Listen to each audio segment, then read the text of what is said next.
Hello friends, कैसे हो आप सब। तो आज हम पढ़ेंगे यूनिट नंबर 4, जिसका नाम है विविधता और बहुवाद। तो बेसिकली इंडिया का आप देखते ही हो, जैसे कि इंडिया है हमारा, तो यहाँ पे लोगों में विभिन्नताएं हैं, डाइवर्सिटी है, धर्म के आधार पे, वर्गों के आधार पे।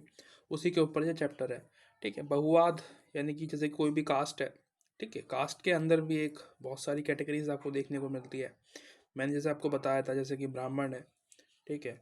तो ये ऐसा नहीं है कि ब्राह्मण है, सिर्फ ब्राह्मण ही है सब, उसमें भी कैटेगरीज है, लेवल है, लेवल सेट किए होते हैं कि ये पहले लेवल का व्यक्ति है, ये दूसरा है, ये तीसरा है। इस तरीके से वहाँ पे भी लेवल्स होते हैं कि ये उच्च प्राणी का उच्च स्तर का ब्राह्मण है, ये निम्न स्तर का ब्राह्मण है। ठीक है। इस तरीके के जो है वहाँ पे लेवल्स होते हैं वहाँ पे भी। और जो छोटी मोटी जातियाँ हैं वहाँ तो आप देखते ही हो। तो इसके बारे में है, और इसके अलावा हम इनका विकास कैसे कर सकते हैं वो देखना है हमें। यहाँ पे देखो, ये टॉपिक्स जो है ना, इसके यहाँ से शुरू होते हैं। ये वाला है, ये वाला है, ये वाला है, ये 3 टॉपिक्स ही हमें कवर करने हैं बस। ठीक है। भारत, ये वाला टॉपिक जो है सबसे पहले ये करेंगे, उसके बाद फिर आगे के टॉपिक्स करेंगे। तो सीधा वहीं चलते हैं, क्योंकि यहाँ पे टाइम वेस्ट करने से कोई फ़ायदा है नहीं। वहाँ पे कोई भी टॉपिक्स हमारे काम के नहीं है, सब बकवास है। पता नहीं कहाँ कहाँ से उठा के जो है वो दे दिया। और यहाँ पे भी जो क्रोनोलॉजी है ना, जो जैसे होना चाहिए, लिखा होना चाहिए चीज़ें, उस तरीके से नहीं दी गई है। राइट। शुरुआत होनी चाहिए बताने से कि कैसे कैसे किया जा सकता है काम। तो यहाँ पे जो मेन मुद्दा है वो होता है रोज़गार का, क्योंकि जिस समय हम आज़ाद हुए थे, आपको डेट ये जो दिख रहा है सामने, ये उसी को दिखाता है कि जो भारत में लोकतंत्र आया। ठीक है। तो उस समय ना बहुत सारी दिक्कतें थी हमारे पास, जब संविधान बन बन रहा था उस समय।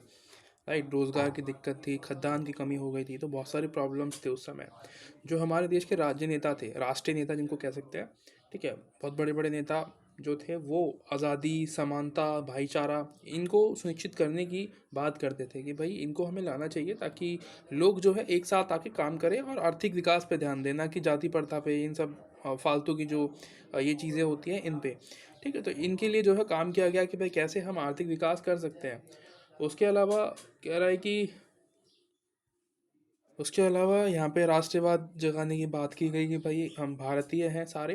राइट। इसमें कोई भी भेदभाव ना होना चाहिए किसी भी प्रकार का, किसी भी व्यक्ति के साथ, चाहे वो निम्न जाति का हो, उच्च जाति का हो, सबके साथ समान व्यवहार किया जाए। और सिर्फ हमें विकास पे ध्यान देना है, आगे बढ़ने पे ध्यान देना, ताकि हमारी जो समस्याएं हैं ये ख़त्म हो सके। ठीक है। उसके अलावा इस प्रकार के कुछ निवेश जो है किए गए काम पे, ताकि जो है विकास किया जा सके, जैसे कि सार्वजनिक निवेश। राइट। भूमि पे, है ना, भूमि, लैंड खरीदना, लैंड बेचना, उस पे काम किया गया। आयात प्रतिस्थापन पर, जो बाहर से चीज़ें आती हैं उसके ऊपर निवेश किया गया। पूंजीगत वस्तु जो होती है उसको सेल करना, निजी क्षेत्र में निवेश करना, ठीक है, प्राइवेटाइजेशन करना चीज़ों का। ठीक है। लाइसेंस जो है वो देना, लोगों को इजीली प्रोवाइड कराना, जो कि प्राइवेट सेक्टर्स हैं उनको हम लाइसेंस दें, ताकि वो अपनी पूंजी लगा के और काम कर सके, जिससे कि लोगों को भी रोज़गार मिले। ठीक है। और गवर्नमेंट को भी टैक्सेस के रूप में कुछ ना कुछ अनुदान मिले। कृषि की सापेक्ष अनदेखी करना। ठीक है। और परंपरागत लघु और कुटीर उद्योगों के स्थान पर भारी उद्योग पर अधिक जोर देना, यानी कि जो ऐसे उद्योग जो कि बहुत ज़्यादा ज़्यादा मात्रा में किए जाए। राइट। जिससे कि हम देश की तो पूर्ति करें ही करें, साथ में बाहर के देशों को भी सेल कर पाए, है ना, उससे भी पैसा आए। तो ये क्या है कि एक रणनीति अपनाई गई कि भाई कैसे हम जो है इनकम जनरेट कर सकते हैं। राइट। तो ये सारी चीज़ें यहाँ पे देखी गई, उनके ऊपर बात की गई। ये समय आपको दिख रहा है 47 से 67, जब हम आज़ाद हुए थे, और उसके बाद का समय है 67 तक हम यहाँ पे बात कर रहे हैं। ठीक है। अब उसके बाद एक समय आएगा इससे आगे का, तो वो हम देखते हैं क्या है इसके अंदर। भारत में राजनीतिक, लोकतंत्र और आर्थिक विकास 1967 और 1990 के आसपास की बात करता है। ये कहता है कि गरीबी जो थी ना, उसका स्तर बहुत बढ़ रहा था। राइट। गरीबी जो है उसका स्तर बढ़ने लगा था बहुत धीरे धीरे, और ज़्यादा बहुत से लोग गरीब हो गए थे, खाना खाने की भी जो है लाले पड़ गए थे। ठीक है। जो खाना खाना था वो भी, मतलब जो खाद्यान्न था हमारा, वो भी ख़त्म हो गया था, और ना के बराबर था। लोग भूखे मरने लगे थे। ठीक है। उनके पास खाने के लिए रोटियां भी नहीं थी। तो ये जो अर्थव्यवस्था में जो कमियां आई थी, बहुत सारी चीज़ें देखी गई थी, इसको भी जो है हमें ध्यान में रखा, और कुछ नई नई नीतियों का अपनाया गया, ताकि जो ये जो समस्याएं हैं ये ख़त्म हो सके। अब जैसे कि यहाँ पे आपको देखने को मिलेगा एक कार्य, गरीबी उन्मूलन के लिए कार्य चलाए गए कुछ प्रोग्राम्स, यहाँ पे जो है कैंपेन किए गए कि भाई डीपीएपी का नाम करके, ये बेसिकली सूखे से बचाव के लिए होता है। जैसे कि ज़मीन होती है ना, लैंड होती है, या कोई कृषि करता है तो वहाँ पे सूखा हो जाता है, तो उसके लिए बचाव करने के लिए हमने जो है काम किया, गवर्नमेंट ने हमारी ने।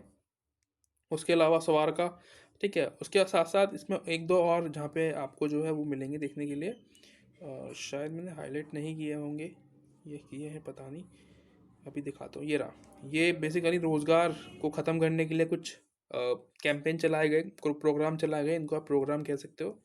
ठीक है। तो ये भी जो है एक कदम था गवर्नमेंट का कि लोगों को रोज़गार तो एटलीस्ट मिले, ताकि वो कुछ तो अपना काम करना शुरू करें, राइट। धीरे धीरे करके जो अर्थव्यवस्था है वो ट्रैक पे आए, और हम जो अपना सामान है वो और देशों को भी सेल करें। उस समय ये व्यवस्था नहीं थी, पहले मैं आपको बता दूं यहाँ पे, इस वाले समय तक वो वाली व्यवस्था नहीं थी जो आप समझ रहे हो, यानी कि बाहर सेल करना सामान को। ठीक है। वैश्वीकरण जो हम आज बोलते हैं, उदारीकरण, निजीकरण, इतना नहीं था। ठीक है। वो देश के अंदर ही था, बाहर बाहर के देशों से हमारा कॉन्टैक्ट नहीं था उस समय तक। लेकिन बाद में जब ये वाला समय आया 1992, 1990 के बाद वाला जो समय था, ठीक है, उसके दशक के बाद वाला समय था, यहाँ पे क्या है, हमने बहुत सारी नीतियों को अपनाया। ठीक है। आपको याद होगा, हमने एक नीति थी जिसका नाम है LPG। ठीक है। LPG करके नीति है, नीति कह लो आप इसको, इसको आप मॉडल कह लो। ठीक है। ये बेसिकली अर्थव्यवस्था का मॉडल है, इसको हम इंग्लिश को LPG। ठीक है। मुझे ये एल का मुझे सही से याद नहीं आ रहा है अभी। एल को हम लिबराइजेशन शायद कहते हैं, लिटराइजेशन करके कुछ कहते हैं, और पी को प्राइवेटाइजेशन, और जी को ग्लोबलाइजेशन कहते हैं। ठीक है। और हिंदी में इन्हें उदारीकरण, निजीकरण, ठीक है, उदारीकरण, निजीकरण और वैश्वीकरण कहते हैं। तो ये तीन अलग अलग शब्द हैं, इनको हमने अपनाया। और आपको इनको, इनका मतलब आपको पता ही है कि जब हम उदारीकरण की बात करते हैं तो हम बाजार को मुक्त करने की बात करते हैं। देखिए, जो मार्केट है वो गवर्नमेंट उसमें प्राइस सेट नहीं करेगी, प्राइस सेट होती है इस वाली जो उदारीकरण होता है इसमें डिमांड के अकॉर्डिंग। जिस चीज़ की ज़्यादा डिमांड होती है उसकी प्राइस ऑटोमेटिकली बढ़ जाती है, जो कि आप अभी देखते हो अपने आसपास में, है ना। जैसे टमाटर थे तो वो बहुत ज़्यादा कम हो गए थे तो उनकी प्राइस बढ़ गई थी। तो ये ऐसा होता है, उसमें वो बाज़ार पे डिपेंड करता है कि मार्केट में कितना सामान है कितना नहीं है, उसके अकॉर्डिंग उसकी डिमांड तय होती है। और निजीकरण में क्या होता है, हम जो है संपत्तियाँ देते हैं, कुछ प्राइवेट सेक्टर्स को बेच देते हैं ताकि वो उस पर काम कर सके और उस पर जो है अच्छा रेवेन्यू जनरेट कर पाएँ, जिससे कि हमारी गवर्नमेंट को कुछ परसेंट जो है उसमें से टैक्स के रूप में मिल पाए। ठीक है। अनुदान जिसको आप इंग्लिश में, हिंदी में कहते हैं। वैश्वीकरण में क्या है कि जो बाहर के देशों से हमने जो है कॉन्टेक्ट करना शुरू कर दिया, और उनको इनवाइट भी किया कि आप हमारे यहाँ पे आके भी जो है काम कर सकते हैं, नो डाउट, कोई दिक्कत नहीं है। तो बाहर की कंपनियाँ भी हमारे यहाँ पे आके काम करने लगी, हमारी कंपनियाँ भी बाहर जाने लगी, और हमारे आसपास में जो जितने भी देश हैं या और भी कंट्रीज़ है, अमेरिका है, ठीक है, ऑस्ट्रेलिया है और अफ्रीका है, इनसे हमारे कांटेक्ट हुए, और जो है ये व्यापार की जो आवाजाही है वो तेज़ हुई। ठीक है। एक्सपोर्ट इंपोर्ट इसको बढ़ाया गया। तो आशा करता हूँ ये वीडियो आपको पसंद आई होगी, और ये इतना ही है इसके अंदर। ठीक है। इसके अलावा यहाँ पे आपको कुछ नहीं मिलेगा, और आप इस चैप्टर को पढ़ना मत प्लीज़। ठीक है। मेरी वीडियो बेशक एक बार और देख लेना, इतनी बड़ी नहीं बनी है, 7-8 मिनट की है। तो अगर आप इसको देखते हो तो आपको यही फ़ायदा होगा, क्योंकि ये जो इसमें लिखा हुआ है ना, ये बिल्कुल भी समझ में नहीं आएगा आपको, मैं आपको बता रहा हूँ। ठीक है। बहुत ही मुश्किल से जो है इसको ढूंढ ढांड के मैंने लिखा है, और मतलब समझा है चीज़ों को। तो इतना ही काफ़ी है। मैंने आपको बताया ना अभी, कि अगर पूछे कि भारत में राजनीतिक, लोकतंत्र और आर्थिक विकास 1990 के बाद कैसे कैसे हुआ, तो आप बता सकते हो कि भाई वहाँ पे हमने LPG मॉडल अपनाया। ठीक है। 1991 में, जिसके बाद हमने उदारीकरण, निजीकरण और वैश्वीकरण, इन तीनों मॉडलों को अपनाया है, और इसके बाद हमारी जो अर्थव्यवस्था थी वो एक ट्रैक पे आ गई अच्छे तरीके से, और हमारे देश के युवाओं को नौकरियाँ मिली। ठीक है। और उनकी जो स्थिति, जो गरीब थी, जो गरीबी में थे लोग, वो थोड़ी सी उनकी जो स्टैंडर्ड था वो बढ़ गया। ठीक है। मध्यवर्गीय परिवार में वो बदल गए। तो ये जो है ऐसे ऐसे करके यहाँ पे हम लिख सकते हैं इसको, और बड़ा करके लिखना है 4 पेजों में, क्योंकि बड़ा आता है आंसर। ठीक है। बाकी आप अपना वो वर्ड देख लेना, कितनी वर्ड लिमिट होती है, उसके अकॉर्डिंग आप लिखना। तो बाय बाय, अभी के लिए इतना ही, मिलते हैं अगली वीडियो में।